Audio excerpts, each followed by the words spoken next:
decision to make today. Did Shedeur Sanders do enough to get a second start, or did they give the ball back to Dillon Gabriel? Now he's set to clear the NFL's concussion protocol. It did not seem to me at all like it was much of a decision. Shedeur Sanders gets the start for the Cleveland Browns. Now, Dillon Gabriel is back from the NFL's concussion protocol. He is now QB2. And really what the Browns need to do, and really what they want to do, is get out of this season with an evaluation of understanding whether or not Shedeur Sanders is, in fact, a potential franchise quarterback or isn't even a good enough backup quarterback. I mean, there's just information that they need. It's going to come from playing him. So that is what the Browns want to do. Shedeur Sanders is going to play. Wouldn't be surprised if he ends up getting another start for the Cleveland Browns. And the NFL has seen plenty of chaos, but Cleveland just dropped something wild enough to shake the whole dog pound to its core. This isn't regular drama. This is a straight-up power brawl behind closed doors with a rookie quarterback caught in the middle like he's some kind of bargaining chip, a full-blown owner-coach showdown, an internal feud that turned into a silent Cold War, and an organizational order that came down like a judge slamming a gavel. This ain't a quarterback debate anymore. This is warfare with first-round potential on the line. And now the secret is out. The story everybody whispered about finally hit daylight, and it hit hard. That Shedeur just had this game. It's crazy because the man literally didn't even want Shedeur on the field when the team was scoring touchdowns. Shedeur ended up getting a touchdown anyway. And before I hear anybody say, oh, it was just a screen pass, bro, I see Dillon Gabriel miss that regularly. And then Kevin Stefanski got super conservative with the game plan, right? To the point where he just didn't want the Browns running it up on Shedeur's watch. And then at the end of the game, this man punted the ball inside of the 30-yard line. Literally, the announcers is like, I don't even understand why he's doing this. Like, it was an easy field goal. Kicker had made a field goal. NFL insider Ian Rappaport just confirmed what people in the building were scared to say out loud. Browns owner Jimmy Haslam didn't politely hint for Kevin Stefanski to play Shedeur Sanders. He mandated it, forced it. Stefanski, a two-time coach of the year, suddenly found himself choosing between his beliefs and his job security. Because when ownership speaks like that, it's not a suggestion, it's a command. The official line from upstairs is simple but loud enough to shake the walls. The plan was always to play him, from Jimmy Haslam, straight down the chain of command. But here's where things get real messy. If this was the plan, why wasn't Shedeur getting real first-team reps during the summer? Why was he stuck watching from the side like he didn't belong? Why did it take Dillon Gabriel getting rocked by Baltimore before the so-called master plan magically kicked in? Something ain't adding up. Stefanski kept him buried on the depth chart, fourth string, barely noticeable, like he was some long-shot practice squad filler, and everyone around the team knows why. Kevin Stefanski never wanted to play him in the first place, and that's the heart of this whole storm. This isn't a quarterback issue. This is a power fight between an owner who sees superstar traits and a head coach locked in on protecting his system and his choices. Kevin Stefanski didn't want to give Shedeur Sanders his praise. He tried to undermine a lot of things that Shedeur Sanders did offensively and gave all the credit to the center, the blocking schemes, and the lights-out defense, and really didn't acknowledge the quarterback play of Shedeur being that first rookie on a historical performance to win in over 30-some years as a rookie starting quarterback for the Cleveland Browns organization. Now, Kevin Stefanski just wrapped up his Zoom call for Monday, and they was asking him questions, and now he wants to come out to say that Shedeur Sanders is going to be the starting quarterback. I feel that Kevin Stefanski is feeling that pressure from Jimmy Haslam and Andrew Berry. We saw the footage of Andrew Berry. To really get how intentional Stefanski's resistance was, you got to rewind back to the offseason. Cleveland had that pick, 144th overall, 6th round, the one that became Shedeur Sanders. And Stefanski had already started building his story. Dillon Gabriel, the 3rd rounder out of Oregon, was pushed as the chosen one. The guy, Stefanski's hand-picked quarterback, someone he could shape, control, and mold inside the system he believes in. A quarterback built in the coach's image instead of a naturally gifted player who could rise above the scheme and make magic on his own. Shadow wasn't part of that blueprint, and everybody knows it now. That's why this whole situation feels like a storm that was always coming, but nobody wanted to talk about until it finally hit with force. Back in rookie minicamp in May, the writing was already on the wall, even if nobody wanted to admit it out loud. Gabriel stepped in and instantly got the first team reps like it was prearranged behind closed doors. ESPN said both quarterbacks were splitting snaps, but analysts kept pointing out how Gabriel looked more comfortable calling plays and running his drops. The real message from Stefanski wasn't loud, but it was crystal clear. This is my quarterback. And Shadow? He was treated like a spare tire kept in the trunk just in case. When reporters pushed Stefanski on why Gabriel was getting those priority reps, he kept dodging with the same vague answers that didn't explain anything. He had to make his draft choice look like the future and make sure nobody mistook ownership's pick for the real plan. That's why when vets like Joe Flacco and Kenny Pickett entered the building, Shadow didn't just fall behind them on paper. He fell behind them in actual work. That was the right guy at the right time with the right attitude that fit this town. Shedeur isn't one-for-one the same guy that Baker is, but they represent that same spark. And for whatever reason, under Jimmy Haslam, those are the kind of guys that are going to elevate you, right? The guy who doesn't walk, talk, and act like the stereo. He doesn't do what Tom Brady did, where he just bored you to tears. He doesn't do what other great quarterbacks do, because that's just not who they are. That's not how they're wired. And unless you get that guy in the draft, and you're not in the position to do it right now. On the field, fourth string, barely visible, almost like he was running drills in the shadows. Then the season started, and Flacco opened things up as quarterback one, which made sense for a minute because Gabriel still needed time. But as Flacco struggled, because a 40-year-old body-fighting NFL defenders is never easy, Stefanski didn't change a thing. He didn't push Shadow forward, didn't give him real development time, didn't even slide him into the rotation when the entire quarterback situation started cracking apart. Shadow had the talent, but Stefanski kept him tucked away like he wasn't ready for daylight, and that was the coach's way of keeping his hands on the wheel. Even when Flacco got traded to Cincinnati, even when the QB room was a mess, Stefanski somehow stayed non-committal about Shadow. Always vague, always talking around the question, never giving a real answer.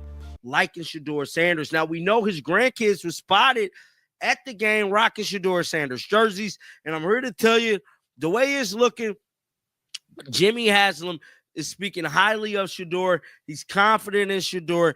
He wants more. He was guarding his system, guarding his guy, guarding the idea that only a quarterback he picked could run his offense the right way. For weeks, Gabriel started games under Stefanski's blueprint, Stefanski's system, Stefanski's quarterback, Stefanski's hand-picked structure all locked in place.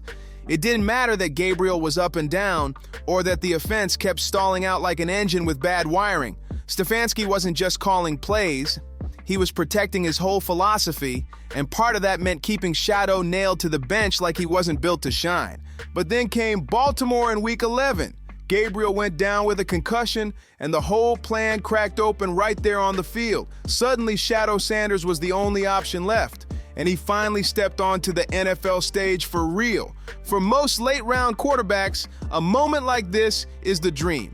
A real chance, real snaps. Right, like we can't deny that he has a different way about him, which is what I think makes him so unique. It's why I think he has the fan base that he has. He has had success at each of these levels. Now, people look at the overall record and go, again, they were a 1-11 football team before he Travis Hunter, his father, got there. He's made an impact at every level. So there's two places that he's gone that has immediately raised the level of success and raised the profile of those places. The NFL is a different level of competition. And I think where it started to set in for him was the game against Baltimore, where he sat there on the bench after the game, where Rex Ryan ripped him for it. But I think it sat in going, this is going to be a lot harder than even you would ever realize. The NFL has that way of doing it. I don't need to humble him. Real NFL defenders flying at you. But the crazy part came after the game, when the dust settled and Stefanski stood in front of the media trying to clean up the story. He explained away Shadow's rough moments by revealing something wild. This was the first time Shadow had ever taken snaps with the first-team offense since he was drafted. That's an entire season of so-called development, with a backup quarterback who never practiced with the actual starters. Negligence doesn't even begin to describe that mess. But ownership wasn't buying any of Stefanski's explanations. Jimmy Haslam had been watching this quarterback situation all year, and he was already convinced that Shadow had unreal potential just waiting to be unleashed. Months earlier, Haslam had gone public saying the team needed to evaluate the rookie quarterbacks this season, which everybody now knows was code for, "I want to see what Shedeur can do, and I'm done waiting." So when Gabriel took another big hit and missed time, Haslam saw his shot and moved fast. According to sources close to the building, what happened next wasn't a friendly meeting or a quiet suggestion. It was a straight-up command from upstairs. Ian Rappaport confirmed it. The plan was always to play him, from Jimmy Haslam all the way down the ladder. But here's the part that exposes everything. If that was truly the plan, why did the team wait until Gabriel got injured for that plan to suddenly matter? Because Kevin Stefanski had been pushing back the whole time. Announce that for us. Just when you went back and you looked at the film, what were some of the things that you felt that he really did good, other than the obvious? We know that he pushed the ball downfield a little bit, but what were some of the other nuances of his game? Well, obviously, first start for any young quarterback, you're always going to make sure that the operation is how you want it. And I thought by and large was good. There's things that we can clean up. And obviously that goes on all of us. That's coaches, that's the players, the quarterback, where we can clean up some of our operation. But I thought communication was really good throughout the day with him. And then, like you mentioned, the big plays down the field. Obviously that first one to IB was very, very high degree of difficulty with that play. Are there things that he can do better? Absolutely. We've already talked about that with him. He has the mentality that he will, He resisted it in the offseason. He resisted it during preseason. He resisted it through every shaky start Gabriel had.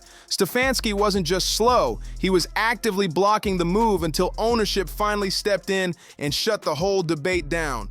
The fight was over the moment Haslam decided enough was enough. And just like that, the power shifted instantly. Haslam basically told him, "I don't care what your draft strategy was. I don't care about your system. Play the kid." So, against Stefanski's own football instincts, against the depth chart he built, against the months he spent holding the door shut, Shedeur Sanders suddenly became the starter. What came next was supposed to be Stefanski's moment to say, "See, this is why I waited." But the universe had other plans.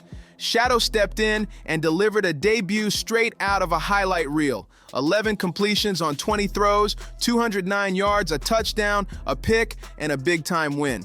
That made him the first Browns rookie quarterback to win his debut since 1995, and suddenly, the whole stadium felt the shift. He looked calm, sharp, and steady under pressure. He uncorked a gorgeous 52-yard bomb to Isaiah Bond, slid around the pocket like he'd been doing this for years, and made clean decisions without panic. Us by surprise. That was not something that we saw coming. They called us, and it happened very fast and happened not too long ago. So still working through all roster type of things. I always have to be mindful of our players and our players' development, and I want to make sure that I'm always doing what's best for our players and, of course, our team. But, with young players, I'm always thinking about everything Stefanski used to justify hiding him on the bench got wiped out in one afternoon. And this is where the power struggle hit the public stage. After the game, Stefanski walked into the press conference with a tone fans weren't used to. Short, clipped, almost cold. A two-time Coach of the Year who usually breaks down, plays with professor-level detail, suddenly turned into a man of few words when the topic was Sanders. Fans caught it immediately. Critics caught it immediately.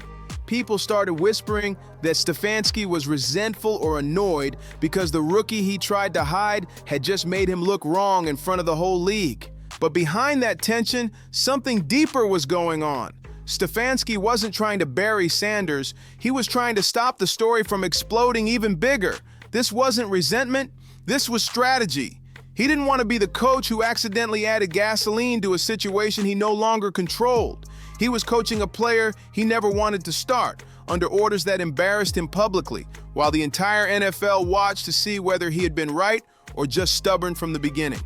And Grossi in here going, he's going to go 20 yards backward. He's one sack Sunday. He learned. He finally got some freaking practice time, and that's all he needed. The kid, they were so concerned about everything. The kid looked fantastic based on what he had to deal with, how he was rushed in, how he was buried for 5 months. And then there's another layer to this mess. Dillon Gabriel, Stefanski's original hand-picked quarterback.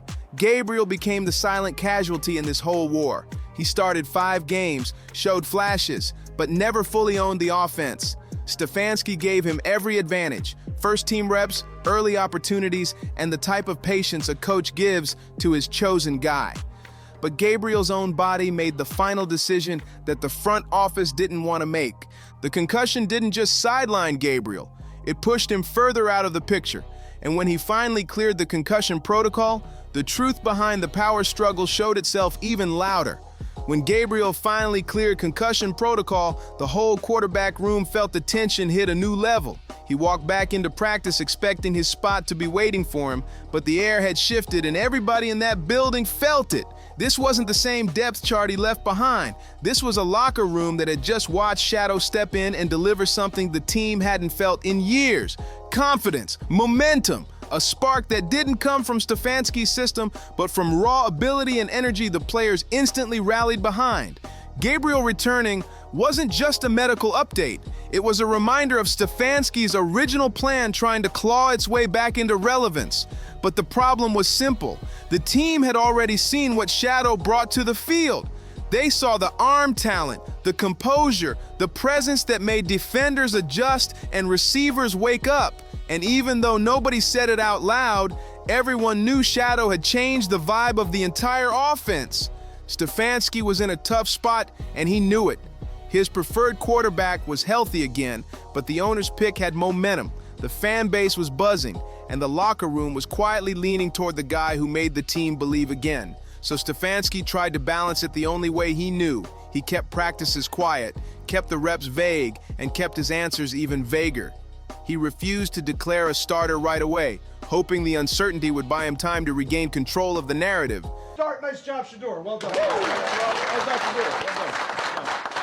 What? You ain't winning months.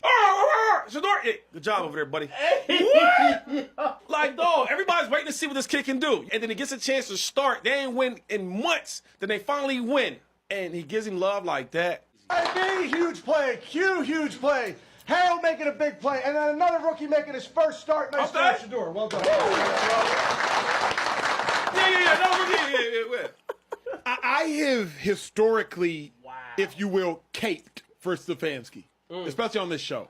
Any tripping? First off, Stefanski, you have 6 wins in 2 seasons. Shedeur Sanders, in his first start, for an organization that hasn't won a game since October 19th, goes out there and beats down the Raiders, and it's nice job, Shedeur? He gave a shout out to like the punter, like, good job to the punter, pinning people. But the organization wasn't fooled. Haslam's people were watching every move, every snap, every rotation in practice. And insiders say the moment Shadow took the field again with the first team, even just for warm-ups, ownership saw everything they needed to see. The message behind the scenes was clear. The franchise wasn't going backwards just because Gabriel was cleared. And that's when the cracks in Stefanski's plan finally started showing. Teammates were quietly rooting for Shadow, assistants were adjusting plays to fit his strengths, even defensive players were telling reporters off the record that the kid brought a different kind of fire to the field. The shift was loud without anyone saying a word. Gabriel was back, but the job wasn't. The team had already moved on emotionally, and the only person still fighting for the old plan was Stefanski. The power struggle wasn't just above him now, it was happening right under his feet. Stefanski, feeling the pressure from upstairs and the undeniable buzz around Shadow's breakout, finally named Sanders the starter for Week 13 against San Francisco, even though Gabriel was healthy and cleared to play. Not from you, but all your supporters out there say that Kevin Stefanski was sabotaging you. So you just want to start trouble, huh?